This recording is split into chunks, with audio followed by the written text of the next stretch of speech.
なりたいチャンネルです。姉妹チャンネルの青虫の朗読チャンネルにもよろしくお願いします。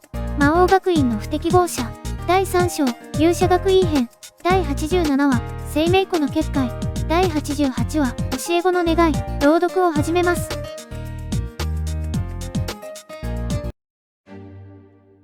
魔王学院の不適合者第87話生命湖の結界では、これより勇者学院選抜クラスジェルガカノン対魔王学院3回生クラスリーベストハンによる学院対抗試験を始める。祖先の名誉と誇りを汚さぬよう正々堂々と戦え。ディエゴが試験開始の合図を告げる。湖のほとりにいる俺たちはリムネトの魔法で水中の様子を見物していた。湖の中には勇者学院の刺激するハヤブサが飛ぶように泳ぎ、その目からリムネトに映像を送っているのだ。ごめんね、アノスくん。メノウがそばに来て俺に言った。何の話だ？リーベストくんのこと、いけすかないとか、結構当たりがきつかったでしょ。何？皇族派のあの言い分は、今に始まったことじゃない。メノウは何とも申し訳なさそうな表情を浮かべる。リーベストくんはね、普段は優しい子なのよ。でも、人一番、暴虐の魔王に敬意を抱いていて、自分の血に誇りを持ってるの。リムネトを見つめながら、メノウが言う。リーベストくんは今でこそ3回生の首席を争う実力だけどね。入学した時は、落ちこぼれだったのよ。ガイズを魔法講師できず、班リーダーにもなれなかったわ。それは意外なことだな。でしょ？リーベストくんは争い事があんまり好きじゃなかった。だから、戦いのために開発された軍勢魔法や攻撃魔法を心のどこかで拒否してたんだわ。魔族らしからぬ男だな。そうかもね。彼はね、暴虐の限りを尽くした魔王が嫌いだったのよ。その血を引いている自分のことも認められなかったんだと思う。難儀なことだ。祖先がどうであれ、血がどうであれ、自分は自分だろうに。まあ、この時代ではそう思うのさえたやすくはないか。何があの男を変えた？その時を思い出したのか、メノウは懐かしむような表情で言った。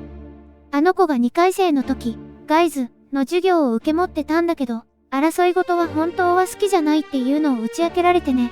魔王学院を辞めようと思ってるって相談されたわ。魔王学院の授業は戦闘に偏っているからな。争い事が嫌いなら、無理からのことだ。だから、私は言ったの。ガイズは軍勢魔法で、確かに戦争のために開発されたものだわ。でも、始祖はきっと魔族を守るためにその魔法を開発したんだって。そうじゃなきゃ、多くの敵に命を狙われている暴虐の魔王が、自分の魔力を配下に分け与える魔法なんて作らないと思うもの。ほう。それは教科書に書いてあるのか？教科書に書いてあることだけ教えるなら、教師なんかいらないでしょ。確かにな。なかなか教師らしいことを言うものだ。アノス君はそう思わない？さて、どうだろうな。そう口にすると、ミーシェがこちらを向いた。まるで見透かしたように彼女は微笑む。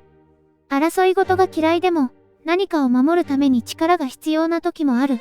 もしかしたら、始祖だってリーベスト君と同じで戦いたくなかったかもしれないって教えてあげたの。それが彼にとってはすごく重要なことだったんだと思う。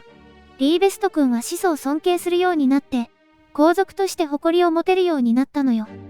それが行き過ぎて、皇族派になったわけだ。メノウは苦笑する。ちょっとね、彼には普通の人以上に、暴虐の魔王が特別な存在なんだと思うわ。だから、普通以上に、暴虐の魔王を名乗る俺が気に入らないというわけか。おそらく、その時自分を導いてくれた恩師にも敬意を抱いているのだろうな。だからこそ、気に入らぬ俺にへりくだってまで、メノウの思いに応えようとしたのだろう。見てて。彼は私の自慢の教え子よ。きっと勝つわ。メノウはそう笑った。リムネトを見れば、そろそろ両陣営に動きが出そうといったところだった。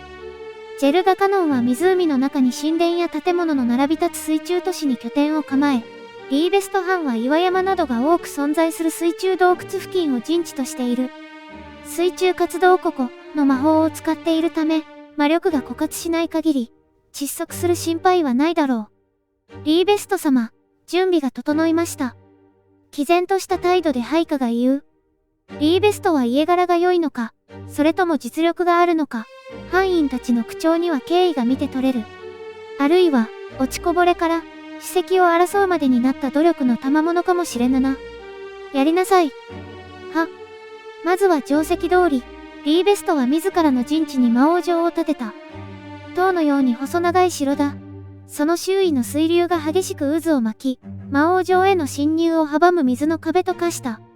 水流の変化により、吸い込まれるように流れてきた魚や巨岩が、その水の渦に飲まれ、ズタズタに引き裂かれている。どうやら、水属性魔法を強化する地形効果があるようだな。垂れ流されている魔力だけであれだけの渦潮ができる魔王城を2人だけで建てるとは、なかなかどうして、リーベスト藩の築城主ガーディアンは優秀なようだ。綺麗な魔王城。リムネトを見ていたミーシャがつぶやく。伊達に3回生ではないということだろう。あれだけの城はまだまだ1回生には作れまい。ミーシャが不思議そうに小首をかしげる。お前を除いての話だぞ。コクコクと彼女はうなずいた。シャーマン、まずは偵察を行います。アスラ、と、ガイズの大きな違いは勇者ブレイブの他にはワイズマンです。奴らは魔王城にあたる拠点を建設できない代わりに、ワイズマンによる特殊な支援魔法を行使するはずです。さすがに3回生は、アスラのことを少しは勉強しているようだな。リーベスト藩のシャーマンは3人。1人が魔力の網を広域に張り、勇者学院の位置などを確認する。1人が魔眼を使い、魔力の変化などを探る。そして1人が湖を泳ぐ魚を魔法で操作し、敵の動向を詳細に探っている。探しているのは、ワイズマンである。アスラは、勇者ブレイブを強化する魔法のため、例えば、明治では攻撃魔法強化の恩恵を、ヒーラーであれば回復魔法強化の恩恵を、それぞれ勇者ブレイブにもたらす。代わりにデメリットを受けるのは、明治とヒーラーだ。だが、ワイズマンだけは少々異なり、アスラの影響下にある人間の魔力を使い、部隊全体に支援魔法をかけることができるのだ。ワイズマンがいることにより、勇者たちは強化される。そのため、まずはワイズマンを無力化するのが先決となるわけだ。リーベスト様。シャーマンたちが言う。妙です。使い魔にした魚が、どうも思うように操作できません。こちらも、魔力の網を張り巡らせようとしても、途切れてしまいます。魔眼も同じです。向こうの魔力がまるで見えません。偵察が全く行えないということだ。リーベストはじっと考える。おそらく半魔法の応用で、魔法を妨げているのでしょう。キャバリエ、シャーマン、ヒーラーの部隊編成で偵察に出ましょう。交戦は極力避けるように。少しでも異変を感じたら、すぐに、リークス、で報告してください。承知しました。魔王城から、リーベスト藩の3部隊、合計9人が出ていく。それぞれ別ルートを通り、ジェルガカノンの拠点としている水中都市へ向かった。彼らは慎重に敵地へ進んでいく。飛んで火にいる夏の虫だ。このことだな。水中都市の正面入り口へ向かった部隊の前に姿を現したのは、ラオスである。リーベスト様、現れました。勇者ブレイブです。シャーマンが、リークスを使う。だが、返事がなかった。リーベスト様、リーベスト様？何度呼びかけても返事がない。リークスが途中で途絶えてしまっているのだ。なんで、リークスが使えないか、わかるかよ。ラオスはその拳に聖なる輝きを発する炎をまとった。水中にもかかわらず、炎は煌々と燃えている。私たちが時間を稼ぐ。お前は魔王城へ戻れ。キャバリエが魔剣を鞘から抜こうとする。だが、抜けなかった。その一瞬の隙を突き、ラオスはキャバリエに接近していた。ほらよ。ラオスの拳がキャバリエの水落ちに突き刺さる。聖なる炎に包まれ、キャバリエはその場に倒れ込んだ。ヒーラーがすぐにエンシェルを使う。だが、魔法陣を描いた途端、それは消えてしまった。まさか？ようやく気づいたか、おめえたちの魔力が弱まってるのがよ。ラオスが接近する。ヒーラーが距離を離そうとするが、その足は遅々として進まない。魔力だけじゃなくて、身体能力もな。今のおめえたちはか弱い人間以下の力しかねえ。ヒーラーが炎に包まれ、すぐにシャーマンもやられた。張り合いのねえ。これじゃ、聖剣を抜くまでもねえな。ラオスはその場で、リークスを使う。はいね、レドリアーノ。こっちは終わったぜ。僕も倒したよ。こちらも片付けました。これで向こうの目は奪ったでしょう。このまま魔王城へ進行しますよ。ラオスは水中都市を出て、魔王学院の陣地を目指した。おかしいわ。リムネトを見ながら、メノウがつぶやく。魔力場がよどんでいて魔力が弱くなるなら、勇者学院だって同じはず。なのに、彼らは、リークスを使っている。魔力差が大きいならわかるけど、今の、リークスは普通よりもむしろ微弱な魔力しか込められてない。彼女はじっと考え込む。リーベスト班の魔力が封じられているんだから、何か魔法を使っているはずだけど、勇者学院の生徒たちからは全然その痕跡が見えないわ。直接相手にかける魔法じゃないなら、いくらなんでも範囲が広大すぎる。頭に手をやりながら、メノウは苦々しい表情を浮かべる。つまり、勇者学院側が有利になるよう、不正をしていると言いたいのか？疑わしくはあるけど証拠は何もないわ。彼らがただ優秀なだけって言われたら、それまでだし、その可能性もないわけじゃない。だが、腑に落ちないといった表情だ。証拠ならあるぞ。湖に溶けた聖水を使っている。あれは形を持たぬ特殊な魔法具の一種でな。力を引き出せば、人間には魔力の恩恵を与え、魔族の場合は反対に毒となる。魔族を封じるために、神々がもたらした聖なる水だからな。2000年前でも使えるものは限られていたが、どうやら受け継がれてきたようだな。聖水は応用力の高い魔法具だ。この使い方は俺も初めて見る。聖水の存在をうまく隠蔽する方法を編み出したようだな。水に溶けた聖水が魔法陣を描いている。俺がそう指摘すると、メノウは魔眼を凝らし、じっと水中の様子を見つめる。全然わからないけど、そもそも水の中に溶けた違う種類の水を見分けられるの？難しいだろう。うまく魔力を隠蔽してあるからな。見せてやろう。メノウの魔眼に触れ、そこに魔法陣を描く。俺の魔力を送ってやり、彼女の魔眼を強化したのだ。これ？魔力がよく見えるだろう。俺の見ている世界だ。メノウの魔眼がそれなりのレベルだからこそできることだ。でなければ最悪、目が潰れている。信じられない。こんな、物質よりはっきり、魔力が見えるなんて。メノウは、リムネトに映し出された水中に視線をやる。今の彼女なら、湖に溶けた聖水が魔法陣を描いているのがはっきりと分かっただろう。これは、結界系の、術式よね。具体的な効果はわからないけど、聖水の力を引き出し、この結界内にいる人間の魔力を高め、魔族の力を封じる魔法効果だ。生命庫からは聖水が湧き出ている。勇者学院側は無尽蔵に魔力が供給されるが、魔族は際限なく魔力をそがれることになる。なんなの？それ、さすがに血のりがどうこういう次元じゃないわ。勇者学院側だけ使える魔力源があるってことでしょ。メノウは憤りをあらわにする。聖水が湧き出ているのは分かっていたが、力を引き出せなければ毒にも薬にもならない。学院対抗試験という名目で、まさか使ってくるとはな。今後の関係に遺恨を残してまで勝ちたいのか。それとも、気づかれぬとでも思ったか？どうする？これがありなら、勝負にならんぞ。ありがとう。これだけ証拠があれば十分よ。抗議してくるわ。怒りに満ちた表情で、メノウはディエゴの元へ向かった。第88話、教え子の願い。リーベスト様。どの部隊からも応答がありません。魔王城では、リーベストの配下が、リークスが通じないことに慌てふためいている。いかがいたしましょう。リークスが通じないとなれば、交戦中か、すでにやられた可能性があります。偵察部隊ではなく、本体で攻めるべきかと。いや、どうもおかしいですね。彼らが、リークスを使う隙もなく、ただやられるとは思えません。外には何か罠があると見た方がいい。迂闊に動けば向こうの思うツボでしょう。敵の手札が見えない以上、まだ待つべきだとリーベストは判断したようだ。合腹ではありますが、籠城しましょう。打って出るのは、敵の手札が分かってからでも遅くはありません。魔王城にいれば地形効果もあり、キングであるリーベストの力も及ぶ。籠城戦こそが、ガイズの真骨頂だ。魔力を貯めておきなさい。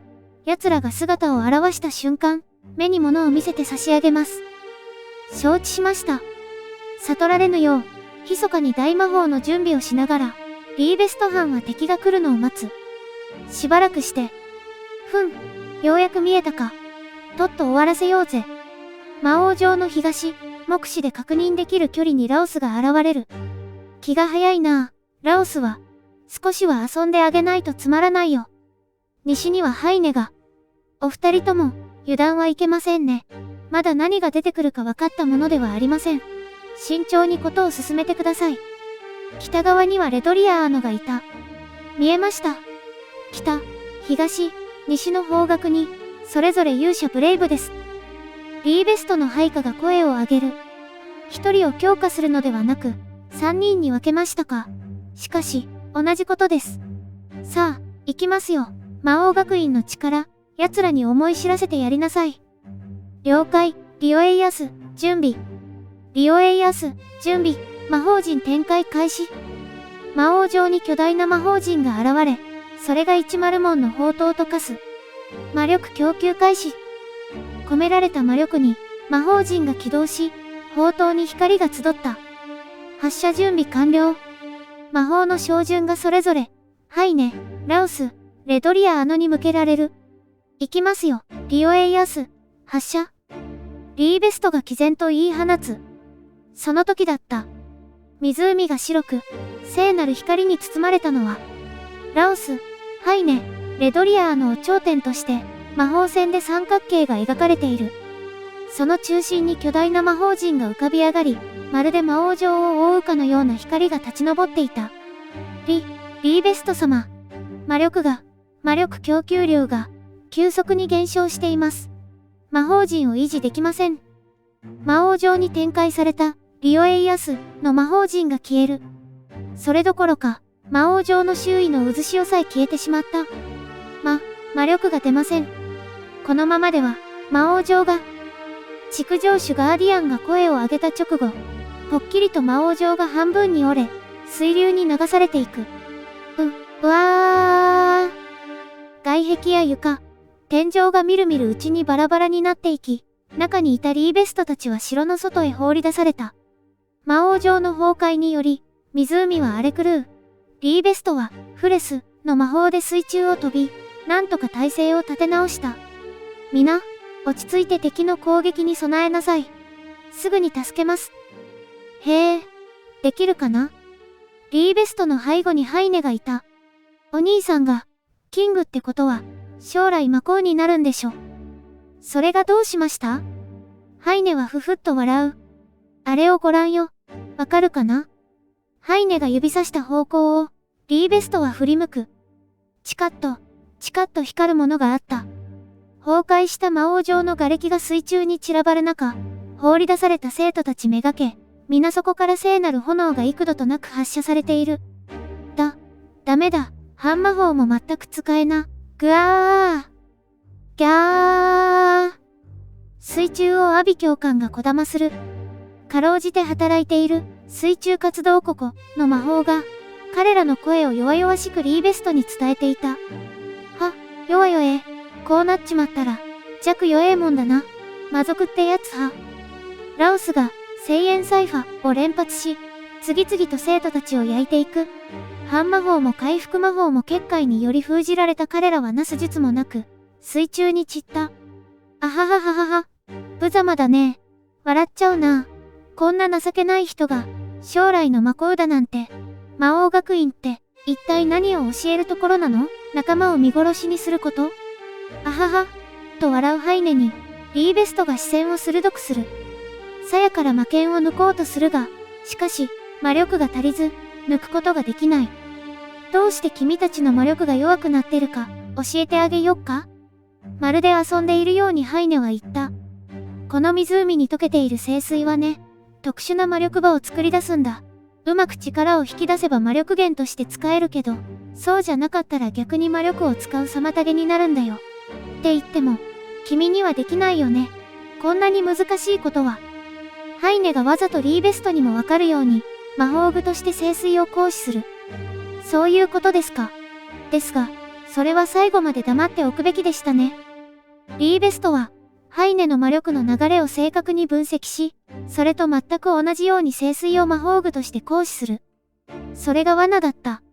あ、リーベストの根源に直接聖水の力が染み入ってくる。人間には魔力の恩恵を与える聖水は、しかし魔族にとっては毒となる。その聖なる力が、彼の体を内部からズタズタに引き裂く。彼は全身から血を流した。あははははは、失敗。やっぱり、魔王学院の生徒には、そんな難しいことはできないよね。ハイネが嘲笑い、右手を掲げた。おいで、僕の聖剣。大聖地剣ゼーレ。彼の手のひらに光が集い、みるみるうちに実体化していく。新緑の輝きを放つ聖剣がハイネの手に握られていた。ほら、早く半魔法を全力で使いなよ。手加減はしてあげるけどさ、まともに食らったら、死んじゃうよ。ハイネはその場で大聖地剣を振り下ろす。凄まじい魔力の本流と、剣圧に水が真っ二つに割れる。それに使い魔のハヤブサが巻き込まれたか、リムネと、の映像がふっと途絶えた。リーベスト君。メノウが悲鳴のような声を上げる。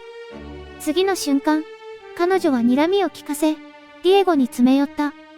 早く生徒全員を救出しなさい。何かあれば、勇者学院の責任は免れないわよ。怒りを発するメノウに対して、ディエゴはこれ見よがしにため息をついた。そうは言うが、こちらも魔王学院の生徒がこれほど柔だとは思っていなかったのだ。うちの判別対抗試験では自力で戻れなかったものなど、この数百年一人としていない。無論、すぐに救出に向かわせるが、自分たちの生徒の不甲斐なさの責任を追及されても困惑してしまう。メノウは奥歯を噛む。言いたいことは山ほどあるだろうが、今は生徒たちを助けるのが先決だ。喋ってないで早く助け出しなさい。何をしているの？今、使い魔に人を呼びに行かせている。ただ何分急なことで捕まるかどうか、しばらく待ってくれ。メノウは唖然とした。対抗試験は模擬戦争だ。怪我人は出る。事故も起こる。万が一のことさえ、想定しておかなければならない。まさか、緊急に備えてすらいなかったとは思ってもみなかったのだろう。これ以上待っているわけにもいかず、メノウは湖に走った。そう焦るな。飛び込もうとする彼女の肩を、俺は掴む。あの結界の中で、魔族にできることは少ない。だからって、待ってられないわ。5秒もか？そう口にすると、彼女は目を丸くする。湖から倒れた生徒たちが次々と浮上し、空を飛ぶ。そうして静かに地上へ下ろされていく。これ、アノス君が？戦闘中でなければ、引っ張り上げるのはたやすい。魔法で浮かび上がらせた生徒たちを、全員湖のほとりに寝かせる。リーベスト君。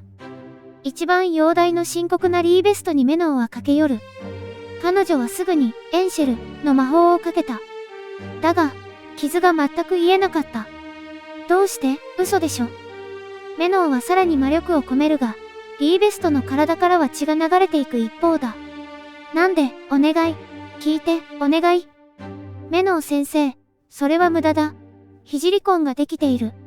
無神経に言ったディエゴを、メノウが睨みつける。彼女は魔法行使を続けながら、鋭く言った。どういうことよ？聖なる魔法で深い傷を負うと、その生徒のように聖跡ができる。そうなればもう回復魔法は効かないのだ。あとはもう彼の生命力にかけるしかないだろう。直しなさい。説明を聞いていなかったか？回復魔法は効かないのだ。勇者学院の責任でしょ。対抗試験でそんな危険な魔法を使うなんて、どういうつもりよ。聖水のことだって、さっきから何度も言ってるのに。いや、危険な魔法ではないのだ。現に勇者学院の生徒は聖痕などできた試しがない。これはひとえに魔王学院の生徒が弱すぎるせいだろう。聖水のことだが、あれは先ほどから説明しているように、あなたの言うような魔法具ではない。こちらとしては、厄介な魔力場を引き起こす環境と認識している。そちらの生徒が、それに適応できなかっただけのことだろう。魔法具だって証拠を見せてあげてもいいわよ。それならそれで構わないが、こちらは知らずにやったことだ。故意にと言うならわかるが、言いがかりをつけられても困ってしまう。まあ、不幸な事故といったところか。お互い、今後の教訓にしよう。のらりくらりとよくまあ口が回るものだな。それに聖水のことを議論するのは構わないが、そちらの生徒を何とかするのが先決ではないかな。メノウが言い返せないでいると、ディエゴはそのまま去っていった。回復魔法をかけ続けているが、どれだけ魔力が込めても、リーベストの傷は治らないままだ。アノス君。メノウが俺にすがるような視線を向ける。何をそんなに心配している？聖跡ぐらい治せる。本当に。俺はうなずき、リーベストの傍らで片膝をつく。聖跡ができている箇所、大聖地圏ゼーレに貫かれた胸のあたりに手を当てた。その時、ゆっくりとリーベストの手が動き、俺の腕を掴んだ。すみません、先生、期待に応えられませんでした。それを聞き、メノウは泣きそうな表情になった。ごめんね、リーベスト君。先生が悪かったの。くだらないことにムキになって、生徒を危険にさらしたわ。教師失格よ。そんなことは、ありません。先生は、誰よりも素晴らしい教師です。それを、僕は、証明したかった。たどたどしくリーベストは言葉を発する。レオ。リーベストは反対の手を開く。そこに、勇者学院の交渉があった。これが、どうしたの？奴らが、聖水を操るための、魔法具です。これがなければ、奴らの力は半減します。なるほど。聖剣に貫かれる寸前、半魔法を使わず、魔眼に全魔力を込めたか。我が身を無防備にさらしてまで、聖水を操っている魔法具を見抜いたというわけだ。死んだかもしれぬというのにな。見事な覚悟だ。不適合者。リーベストが俺を呼ぶ。いけすかない男です。僕は君が、大嫌いです。そうだろうな。俺の腕を握る手に力がこもる。ですが、僕は、今日、初めて思います。君のような、力があれば、尊さがなくとも、君の強さが、僕にあれば。いいのよ、リーベスト君。勇者学院は不正をしてるわ。聖水なんて、あんな卑怯な魔法具を用意してたんだもの。七魔コウロウに掛け合って、正式に抗議するから。リーベストはぐっと歯を食いしばる。そうして首を振り、涙をこぼした。恥を忍んで、頼みます。どうか、アノス、どうか。何も言う必要はないぞ、リーベスト。彼の気持ちはよくわかっている。同じ魔族なのだからな。講義での決着など、決して望みはしないだろう。お前は立派に役目を果たした。聖水を使った結界の術式も、聖水を操る魔法具の存在も知れた。リーベストの聖跡を消し去ると、俺は立ち上がった。あとは俺に任せておけ。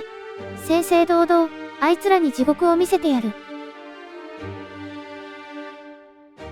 次回は、魔王学院の不適合者。第89話、アノス班出陣。第90話、1088の結界。高評価、チャンネル登録、お願いします。応援コメント励みになります。ありがとうございます。